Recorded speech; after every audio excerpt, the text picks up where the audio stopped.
berada di dalam kubangan sengketa konflik pertanahan dan menjadi korban dari praktik mafia tanah merupakan mimpi buruk bagi rakyat. Adanya tumpang tindih, penguasaan atau perampasan tanah secara ilegal dapat memicu terjadinya konflik atau sengketa pertanahan yang menimbulkan banyak sekali kerugian, seperti permasalahan hukum yang tak berkesudahan, terhambatnya pembangunan, keadilan masyarakat tercederai, hingga berkurangnya kepercayaan masyarakat terhadap negara. Karena itulah, Presiden mengamanatkan kepada Menteri ATR Kepala BPN dan Wakil Menteri ATR Wakil Kepala BPN untuk melakukan percepatan penyelesaian sengketa konflik pertanahan dan pemberantasan mafia tanah. Kolaborasi 4 pilar menjadi kunci dalam menyelesaikan persoalan pertanahan. Alhamdulillah, berkat sinergi yang baik dengan semua pihak, sengketa dan konflik pertanahan yang telah berlangsung selama puluhan tahun, satu persatu dapat kita urai. Seperti masalah suku anak dalam, SAD 113 di Provinsi Jambi yang berkonflik dengan sebuah perusahaan selama 35 tahun lamanya. Akhirnya kita dapat memberi kepastian hukum. Permasalahan tanah ex-HGU di Kabupaten Minahasa Selatan dan di Kabupaten Pemalang. Penyelesaian konflik ini masuk dalam lokasi prioritas reforma agraria dan telah diselesaikan melalui redistribusi tanah. Penyelesaian konflik pertanahan di Desa Tambak Sari, Kabupaten Pasuruan, yang juga sudah berlangsung selama hampir 100 tahun, dan sudah diserahkan sertifikatnya. Selesai semuanya. Di Makassar, kita juga telah menyelesaikan dan diserahkan sertifikat komplek hunian dosen Universitas Hasanuddin yang tidak mendapatkan kepastian hukum atas bidang tanahnya selama 40 tahun. Begitupun konflik pertanahan di kawasan Wonorejo, Kabupaten Blora, Jawa Tengah. Juga telah diserahkan sertifikatnya oleh Bapak Presiden, di mana masyarakat telah menempati areal tersebut sejak zaman penjajahan Jepang. Diselesaikan dengan memberikan HGB kepada seluruh masyarakat di atas HPL. Success story ini dapat menjadi percontohan bagi penyelesaian persoalan pertanahan yang terkait dengan aset-aset negara.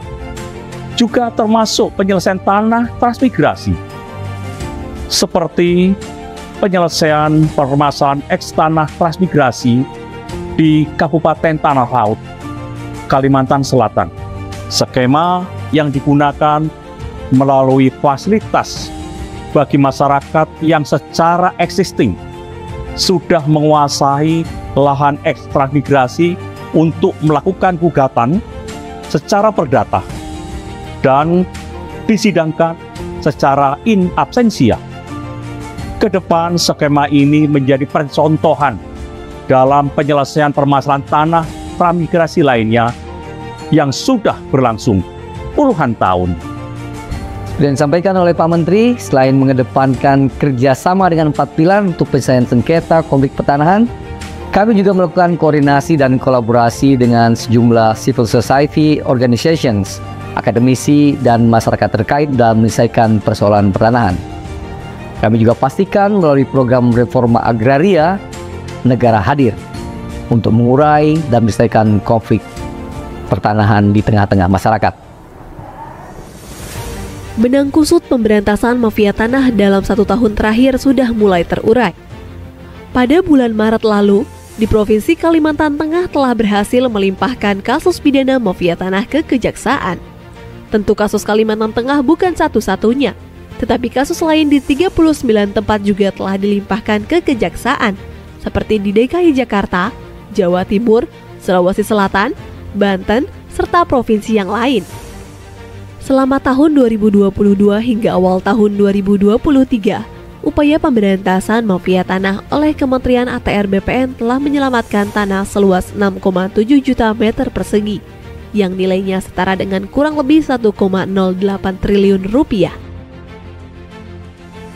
Keberadaan mafia tanah memang sangat meresahkan bagi masyarakat. Kami pun tidak tinggal diam. Kementerian ATR BPN terus berupaya untuk menutup ruang gerak bagi mafia tanah melalui perbaikan pelayanan pertanahan secara elektronik. Saat ini sudah ada 4 layanan elektronik di kantor-kantor pertanahan yang dapat dinikmati oleh masyarakat. Responnya pun cukup bagus karena pelayanannya jadi lebih cepat, transparan, objektif, efisien, dan profesional. Oleh karena itu, ke depan kami pastikan seluruh layanan pertanahan dilakukan secara elektronik. Dengan begitu, mafia tanah tidak bisa main-main lagi. Kalau nanti masyarakat masih menemukan ada mafia tanah, mari sama-sama kita gebuk. Keluhan, aduan, saran, kritik yang disampaikan masyarakat merupakan hal yang sangat penting dan mendukung peningkatan kinerja kementerian. Di awal menjabat, layanan pengaduan yang ada pada saat itu belum cukup responsif. Oleh karena itu, dibukalah layanan hotline pengaduan berbasis WhatsApp yang lebih mudah dijangkau oleh masyarakat.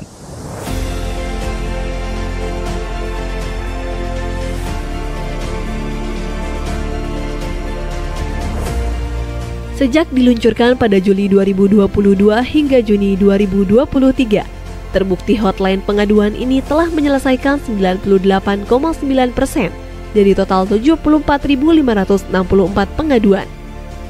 Saat ini, hotline pengaduan telah terintegrasi dengan 33 kantor wilayah BPN di seluruh Indonesia. Kedepannya, layanan ini akan terintegrasi dengan kantor pertanahan di seluruh Indonesia pada tahun 2024. Kementerian ATR BPN juga telah menerima pengaduan kasus pertanahan baik sengketa, konflik, dan perkara yang diadukan oleh berbagai elemen, baik masyarakat, kelompok masyarakat, badan hukum, instansi pemerintah, pemerintah daerah, dan BUMN/BUMD, baik terhadap objek yang berbeda maupun objek yang sama. Kami pun terus berupaya melakukan penyelesaian kasus pertanahan, mulai dari mediasi, administrasi, hingga melalui skema pengadilan untuk mendapat win-win solution antar berbagai pihak.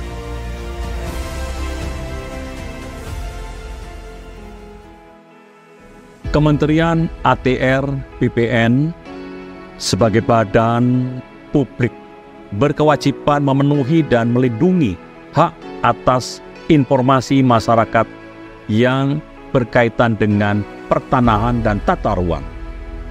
Memiliki komitmen untuk memberikan informasi yang transparan, tepat, akurat, cepat, dan mudah diakses oleh masyarakat, serta sejalan dengan nilai-nilai Kementerian ATR BPN, yaitu melayani, profesional, dan terpercaya.